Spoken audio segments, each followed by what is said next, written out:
I would say it's really nice to see it physically in your hands, to take your ideas out of the abstractness of your head, where everything's great in your head, and then go print it, go actually see it, and then you will have a better idea of how to improve and grow as an artist. It doesn't have to be perfect. Just having something out there, I think it's important to feel that you can kind of open your own doors.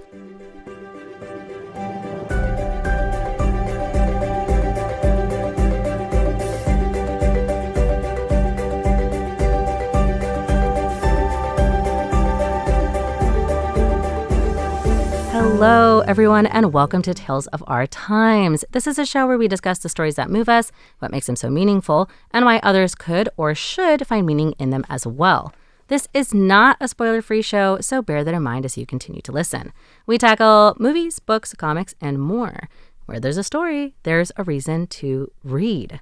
I'm your host, Amanda Stevens, and you're joining us on a special Takes of Our Times episode where I have the great pleasure of sitting down with two creators from here in Taiwan to discuss their most recent project and the process behind what it takes to actually publish your own work into a hard copy form. So, welcome to the show, Bronwen Shelwell and Hecht. Thank you. Thanks for having me. Yeah, thank you so much. Could you guys please introduce yourselves to the listeners? Yes, my name is Bronwen Shelwell. I'm from South Africa, and I lived in Asia for over 12 years now, and first came to Taiwan on a glass residency, and I loved it and decided to move here and been here ever since. Yeah, it's a very interesting kind of trajectory, I think, into like what we're talking about today. Yes. But before I get ahead of myself, Ray. Hi, I'm Hecht. I'm American. My hometown is Cincinnati, and I lived in California. That's a long story, but I've been in Taiwan since 2017, and it's become a good place for me. And yeah, I'm a author and part-time, sometimes cartoonist, and I'm here to talk about that particular project. Oftentimes, it's like, this is my passion or hobby that I do that I want to put a lot more time into.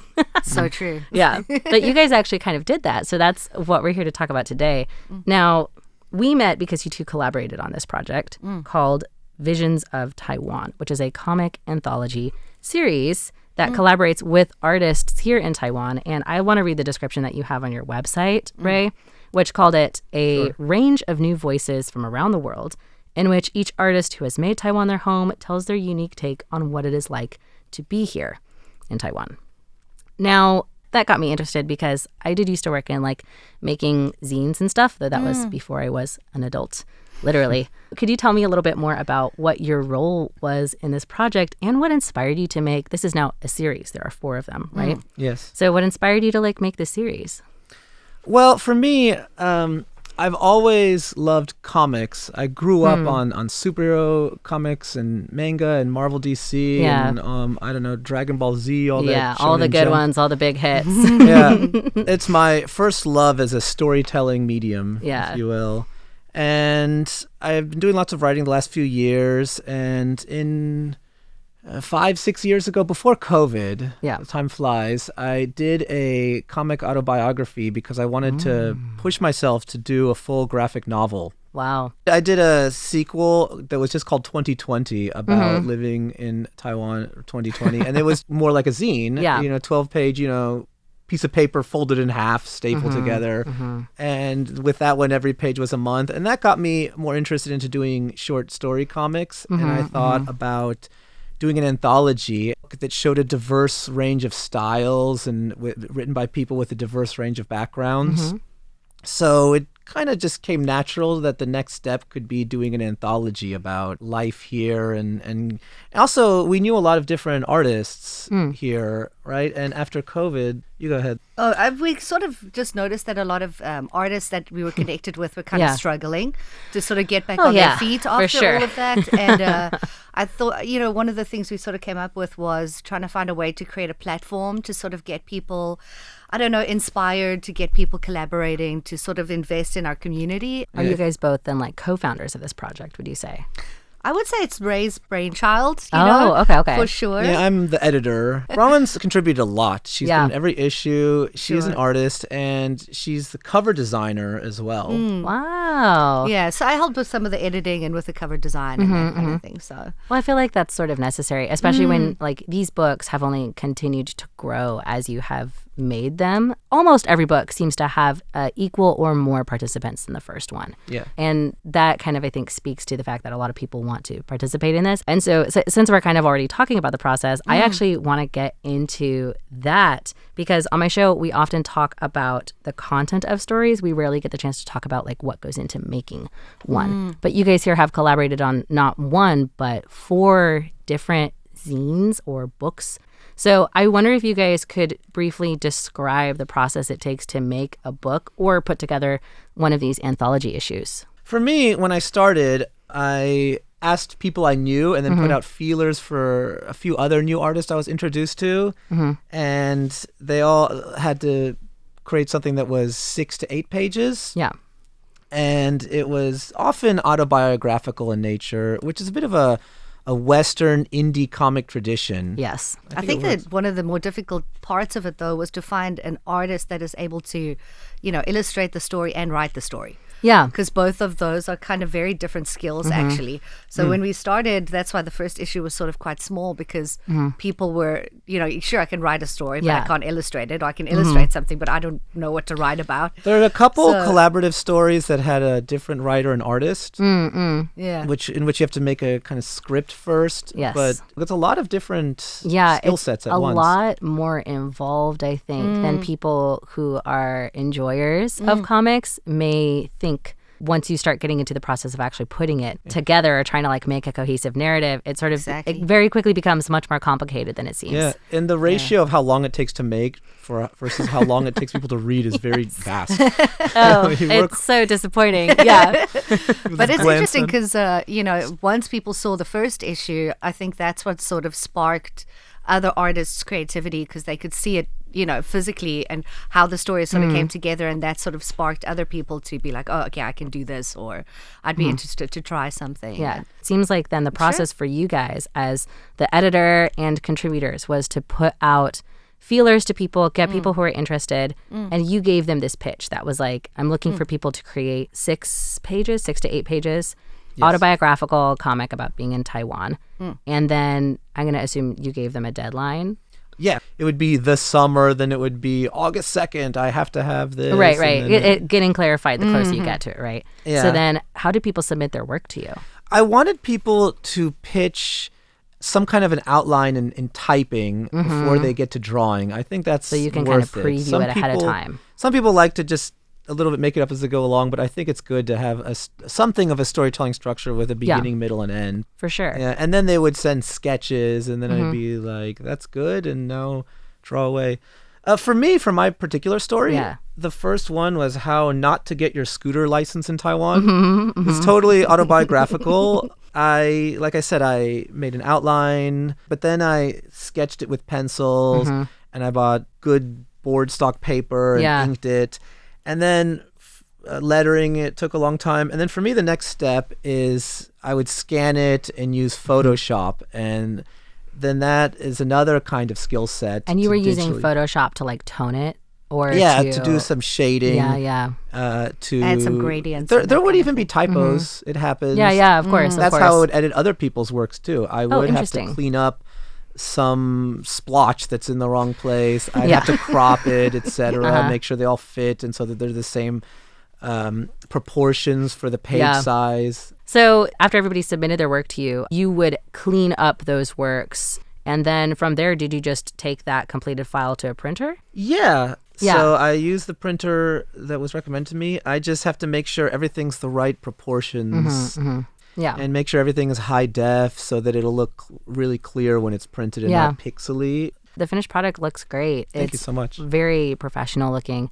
I think what is fun about it is like a lot of times you hear from people who are kind of like in the zine industry or the comic industry or even just in writing industry, like, well, you could just go make a book. And it's kind of hard to imagine that like actually that is kind of just a process. Like you can just then, if you have it done, go get it printed. Like you can just do that by yourself. And I think that that's kind of like an interesting, like actually you can't just go do it. Yes. So, but I guess getting more into that content, because you were already telling us about your first story, you guys are both contributors to all 4 issues, which is already like quite a lot. And most of them, if not all of them, are autobiographical. Is that correct?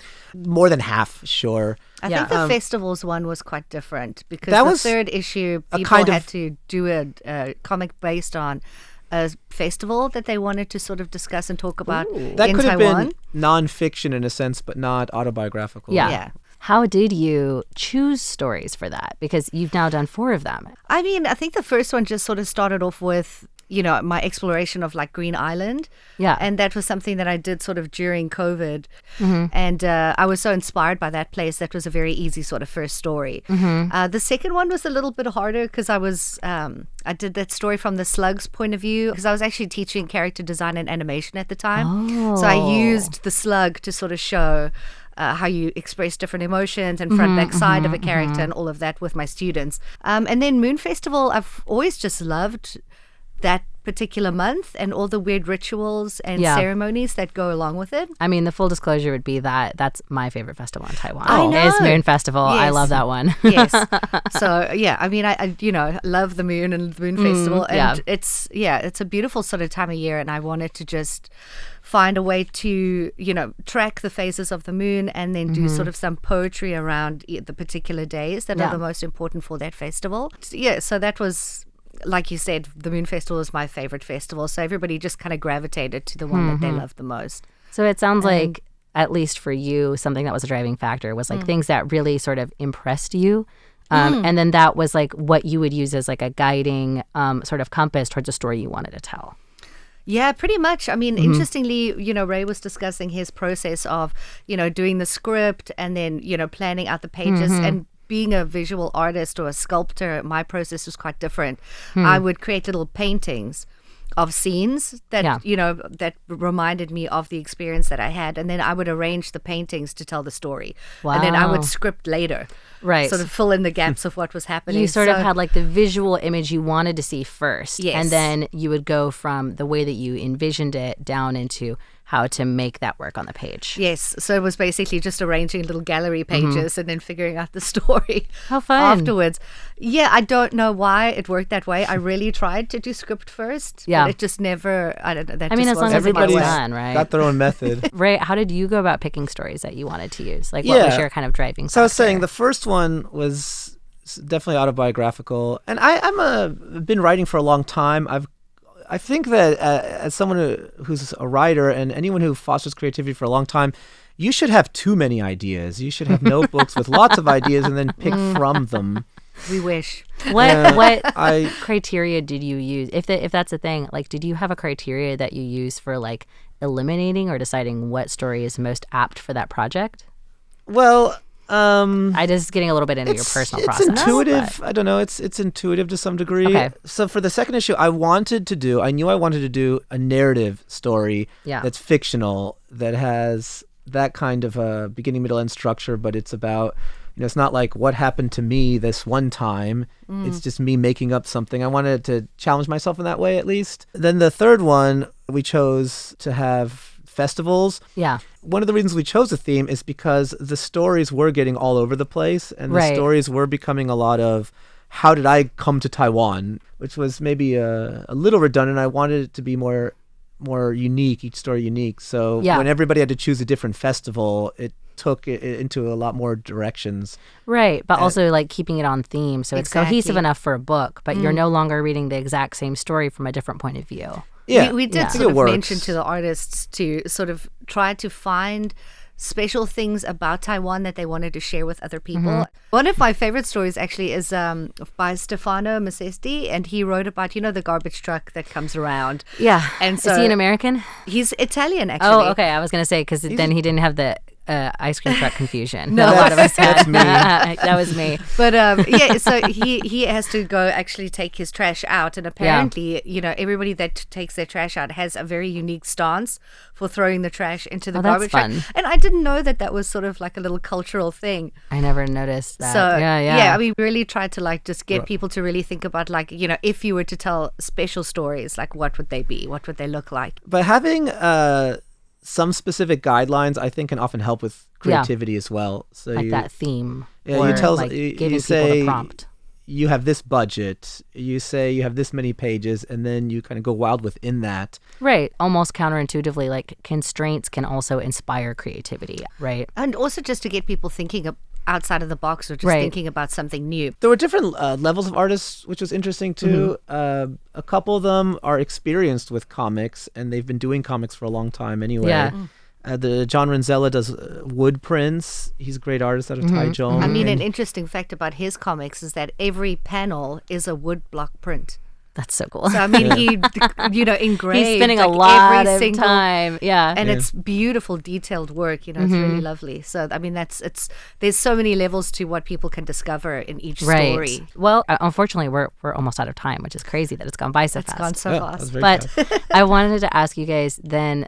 You have had a lot of people who have collaborated with you and that you've worked with. Do you guys have any advice to give to somebody who is interested in maybe producing or publishing their own works, whether that's written or drawn or perhaps a hybrid form like comics often give? I would say it's really nice to see it physically in your hands, to take your ideas out of the abstractness of your head, and even, prose, it feel the same way. When you're turning the pages in your hand, it's a different feeling, and it's a different way to see what might be a mistake and to see how to improve. So, also, sort of the process of doing it is always going to be informative, right? That's why I think you have to do it a lot. You don't say, I have the one great idea ever, and then you finish that idea and then you're done. I think you keep trying again, and then... Like there's a lot of writers out there being called out by that. There's a lot. I mean, somebody, as a writer myself, there's a lot of people out here. Of course, there's some famous one-hit wonders. Right. I'll tell you, I'm not one of them. Same. It's okay if it takes time, but I say keep doing things and growing from that. An important message that, I've told my students before and tell myself and tell Ray is that it doesn't have to be perfect. Yes. It's such a hard mantra to internalize. Yeah. It really is, but it doesn't have to be perfect yet. Like you can sort of like go through that process and then revise that process and, just having something out there. I think it's important to feel that you can kind of open your own doors. Yeah. Tap into your community. Collaborate with your community, because there's a lot of creatives out there, and I feel like there's a tendency for creatives to sometimes feel isolated. And, that's why we started this whole project, because it was like, let's do a project. We'll join in on the project and, I think that's been a great thing about this anthology process is seeing what everyone else is doing. I think that kind of comes from my glass blowing history as well, because I mean that took a lot of broken pieces before get one that's right. So I feel like we're kind of circling the drain on like you're gonna just have to practice. I also like you said that it doesn't have to be perfect, because it reminds me of something that I hated hearing, but that was very true, which is that finished is better than perfect. Like finished, done is always going to be better than you can perfect. Always have another chance. There's always another project. There's always the another other quote thing, that being an artist is knowing when to stop. Right.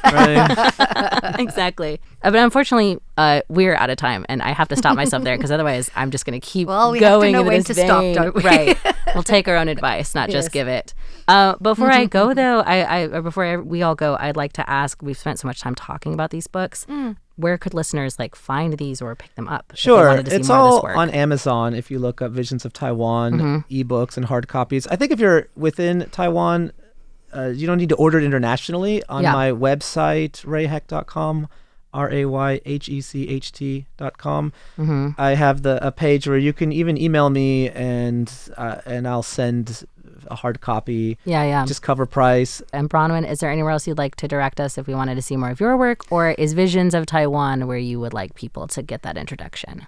I mean, I'm happy for people to see my website. It's artassembly.org. My glass pieces are up there and some other of my works. And yeah, I really hope people enjoy the stories. They're beautiful, they're so sincere, and they really do reflect, I think, of what it's like to live in Taiwan. Well, thank you guys both for coming in today. I think this conversation has been it's been very fun for me, and I hope it's been very enlightening for people to kind of hear not only just about a process, but also from two people who've been very involved in it like this entire time. I really enjoyed this. Yeah. Thanks a lot, Amanda. And to all of you listeners out there, this has been Tales of Our Time during one of our special takes episode. I was your host, Amanda Stevens, talking to two writers, collaborators, and artists, Ray Hecht and Bronwen Shelwell, about their project, Visions of Taiwan, an anthology comic series, a tale of our time. And we'll see you next time.